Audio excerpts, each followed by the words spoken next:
it's Alyssa back at you with some final facts. Today we're going to be talking about Tomi Laren's most recent final thoughts, in which the legally labeled entertainment network Fox News literally paid Tomi to go out and make fun of poor people for a special report. So let's go ahead and talk about that, because Tomi wanted to start off her video with some very alarming statistics that I don't know where she got them, because they're absolutely not true, and a 2-minute fact check on Google would reveal that. She said that the 7,500 homeless people in San Francisco somehow make up 25% of the total homeless population in America. Now, you guys, I'm an English major, not a math major, not a math whiz here, but 7,500, if it was 25% times by 4, that's about 30,000. That's what the homeless population in America would have to be overall, 30,000 total. However, you guys, right now it's actually 553,000, which would mean that 7,500 only makes up 0.01% of the overall homeless population. Nowhere near close to 25. It's not even 1%, let alone 25%. But sure, Tomi, if that doesn't show you right there that Tomi is not a journalist, she's a commentator and doesn't care about the facts, I don't know what will. A simple fact check, Tomi. A simple fact check before you go on, like, national live television, but whatever. And let's move on, because Tomi seems to be so concerned about poverty in San Francisco, yet she can't see poverty in a more general sense in America. And what do I mean by this? Well, I mean the fact that we have studies that show that nearly half of all Americans, when asked, said that they could not come up with a $400 for an emergency if they had to suddenly.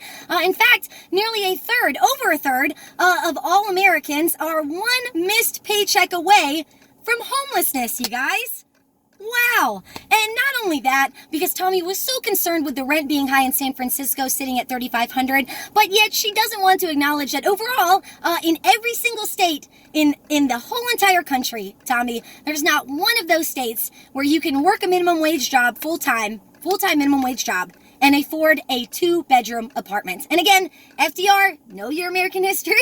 FDR created minimum wage as the bare minimum of what you could make and still survive off of. I mean, look, we had people back in the day, we had the dad working, mom at home with the kids, and they lived great. Now you got moms working just so they can pay for the childcare so they can work. Come on, Tomi, come on. But again, I don't expect Tomi to know these things, because she's here criticizing the poor. Meanwhile, she's someone who was raised as an only child in a wealthy home in South Dakota with her wealthy parents on a fancy big ranch, and was able to go to school without having to work and put herself through school, and got a great job as soon as she got out of school, and now sits on a net worth of $3 million in her upscale condo, yet she wants to criticize the poor. As if you've ever suffered, as if you know anything about that life at all, Tomi. And let's keep going, because again, inside this, and how we know that Tomi, she doesn't care about the poor, because she dehumanizes them to the point of categorizing homelessness as the down on their luck homeless and the ex-con homeless, as if, God bless, like WWJD, what would Jesus do, right? Decide which homeless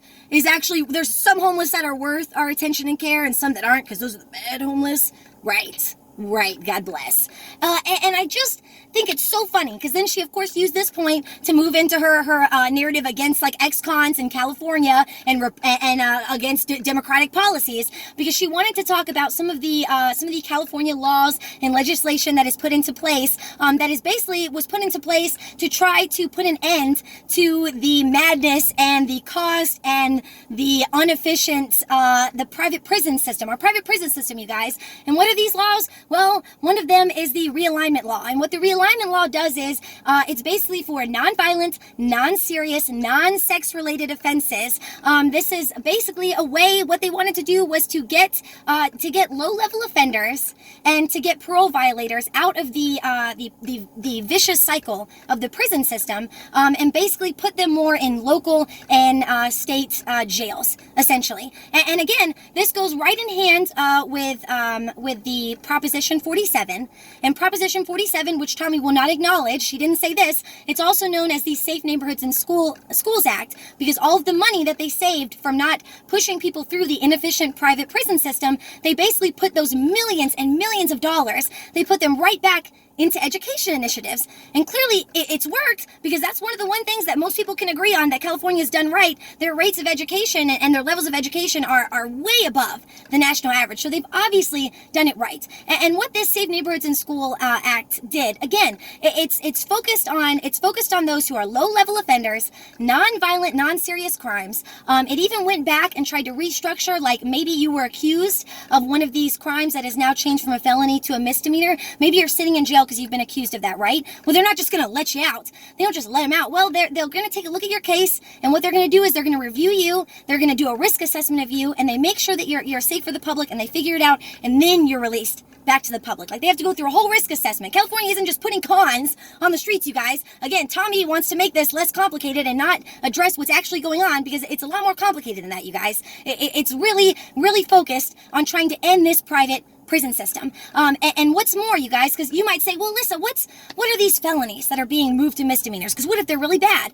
Well, honestly, it's very much like the fact that how marijuana in many is scheduled or is put on the same level as heroin, and obviously we know it's not. So with this same basic concept, these felonies probably shouldn't have been labeled as felonies in the first place, because they involve any type of like shoplifting and theft if it's under $950, and they also have to do with personal drug use. So again, these are things like these people, like they didn't do anything crazy, anything super violent, anything like rape or a sex offense or anything. These are people who obviously made a mistake, and we're trying to figure out a way to move them in an efficient manner so it doesn't cost as much as on us, and it doesn't cost as much on them as far as having their life ruined by a prison sentence. Come on. And the other thing she wanted to talk about was Senate Bill 108. And what this did was it removed sentencing enhancements. Well, what are sentencing enhancements? Well, it's something that they've had enacted for the last 30 years, where they have mountains of data that proves that sentencing enhancements have done nothing to decrease drug use, have done nothing to decrease arrests for drug use, and they've done nothing but target minority communities. Because as we know, minorities, blacks, Latinos, they all use drugs on the same rates that white people do. It's not that white people use drugs or do these things less than minorities. It's that minorities are oftentimes persecuted and punished for these things, while whites are allowed to go and get off scotch-free. So essentially what this Senate Bill 108 did is it removed sentencing enhancements that would take a drug-related offense and would find all these little ways to add more years on top of it. So the original drug-related offense should sit at 3 to 5 years. What the enhancements would do is they would add 3 years and 3 years and 3 years for all these little things they would try to find within the case. And oftentimes, again, what should be a 3 to 5 year sentence was going on to be over 10 years. And again, like I said, systematic oppression, it was disproportionately affecting minorities over whites, and there's no proof that it worked. So yes, they should have ended it. Why not? And again, I agree with you that maybe some Democratic policies don't work, because this was a step in the right direction, getting away from the private prison system. But we need to take it a step further. This is where California needs to go next, and allow for some type of laws around employment for those with a criminal history. Because oftentimes these people get out of jail and maybe they do want to turn their life around and they're really trying, then they can't get a job, and then they end up homeless. So there you go. There's the cycle. There's more that needs to be done. Tomi, come on. And here's the thing, Tomi, you can't say that it's these Democratic policies ruining everything when there's Republican policies that hold just as much weight here, Tomi. I mean, 45 in his administration, your boy spends so much time denying that there's even a poverty crisis when you yourself just admitted that we have one. You made a video about it. So can you not see that Trump he doesn't agree? He's saying that there's no crisis whatsoever when there's mountains of data to prove otherwise, to prove that we have the worst income inequality out of any developed nation, you guys, out of any developed nation. And not only that, we've also got Trump's administration, where all of the budget proposals, all of the proposals for this stuff for 2019, he wants to cut everything welfare, dude. He wants to cut everything that has to do with welfare assistance and programs. We've got $20 billion he wants to cut from SNAP, which benefits 1 out of 8 Americans, keeps food on the table for them.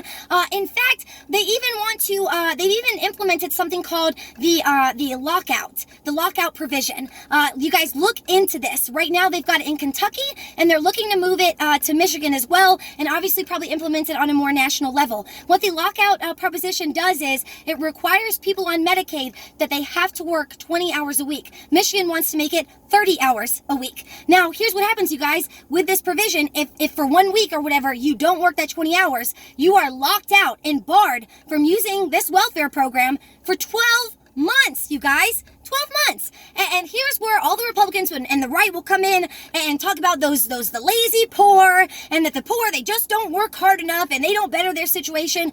Bullshit. All that shows me every time I hear that stereotype and that rhetoric, it shows me that the people who are producing it haven't actually sat down and talked to someone who's going through this, who's struggling. And you know what? You know somebody. There's no way that you don't know somebody in your life that's struggling. Like every regular average Americans, like people watching this, there's no way you don't have somebody in your life that isn't struggling with some aspect of poverty right now, especially based on the statistics that I just said earlier. And you know why these people, Republicans, why they probably aren't coming to you and talking about their problems? Because they know you're going to stereotype them. But if you took the time, like I did, to sit and talk to the people going through poverty right now, you would see that they're, an American veteran, a veteran who fought for us, who fought for this country, yet he doesn't have a leg. He's immobile, he can't move, he's losing his mind, he's got dementia, he can't work. You would see the woman who's had multiple heart surgeries,